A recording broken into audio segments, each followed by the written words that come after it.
Dampak sampah yang tidak dikelola dengan baik dapat mencemari tanah, air, dan udara, menimbulkan bau, memicu banjir, jadi sarang penyakit, merusak ekosistem, mengganggu kesehatan, serta memperparah pemanasan global. Mari kita buka mata dan lihat ke sekitar.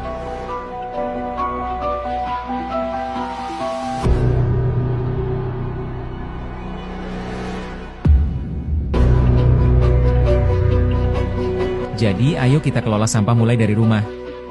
Pisahkan sampah organik, anorganik, dan B3 agar bisa dimanfaatkan lagi. Ayo kita berubah. Ingat, bumi ini rumah kita bersama. Assalamualaikum warahmatullahi wabarakatuh.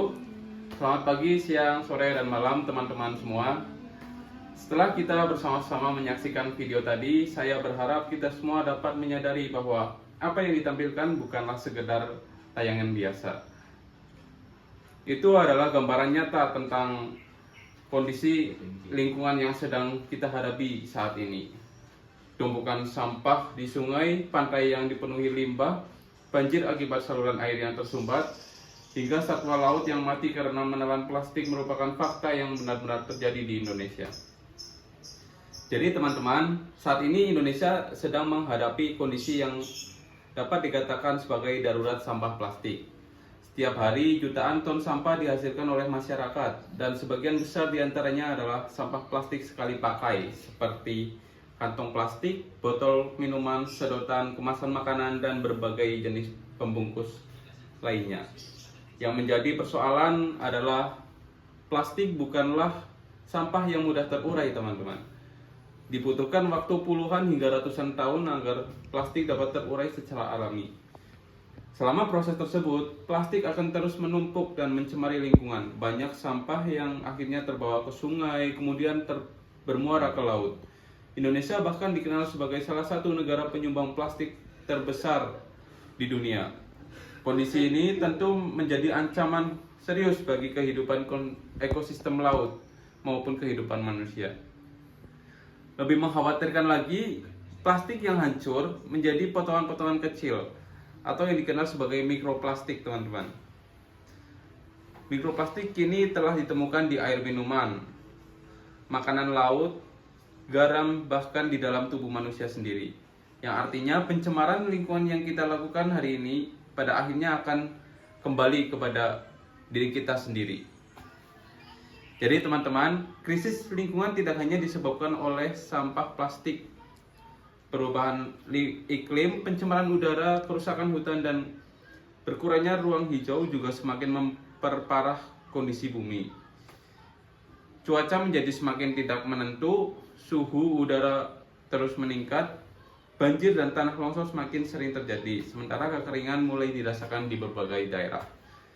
Seringkali kita menganggap bahwa semua itu adalah tanggung jawab pemerintah atau organisasi lingkungan. Padahal kenyataannya setiap individu memiliki peran yang sangat penting. Perubahan besar selalu dimulai dari kebiasaan-kebiasaan yang kecil yang dilakukan secara konsisten.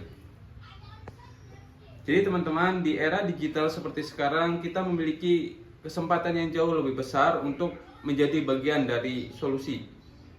Hampir setiap orang memiliki akses ke media sosial seperti Instagram, TikTok, Facebook, dan lain sebagainya.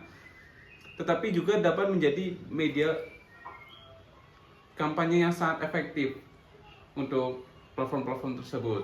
Kita dapat membagikan informasi mengenai pentingnya menjaga lingkungan, mengedukasi masyarakat tentang bahaya plastik, mengajak teman dan keluarga melakukan aksi bersih-bersih lingkungan, dan lain sebagainya. Namun dari kampanye digital bukan hanya tentang membuat konten yang menarik, yang lebih penting adalah menjadi contoh nyata. Jangan sampai kita mengajak orang lain tetapi diri kita itu tidak melakukannya, begitu teman-teman. Nah, mari kita ingat bahwa bumi yang kita tempati saat ini bukanlah warisan dari nenek moyang, melainkan titipan yang harus kita jaga untuk cucu kita di masa depan. Jika kita terus mengabaikan persoalan sampah plastik, maka generasi berikutnya akan mewarisi lingkungan yang semakin rusak. Sebaiknya apabila kita mulai peduli dari sekarang, kita sedang memberikan masa depan yang lebih baik dari mereka. Oleh karena itu, melalui kampanye digital peduli lingkungan ini, saya mengajak teman-teman semua untuk tidak hanya menjadi penonton atas kerusakan lingkungan, tetapi menjadi bagian dari perubahan. Mari kita mulai dari hal-hal sederhana seperti kurangi penggunaan plastik sekali pakai, buang dan pilah sampah di tempatnya, dukung kegiatan daur ulang, dan ikut menjaga kebersihan lingkungan sekitar. Semangat peduli lingkungan kepada lebih baik, kepada lebih banyak orang. Ingatlah, bumi tidak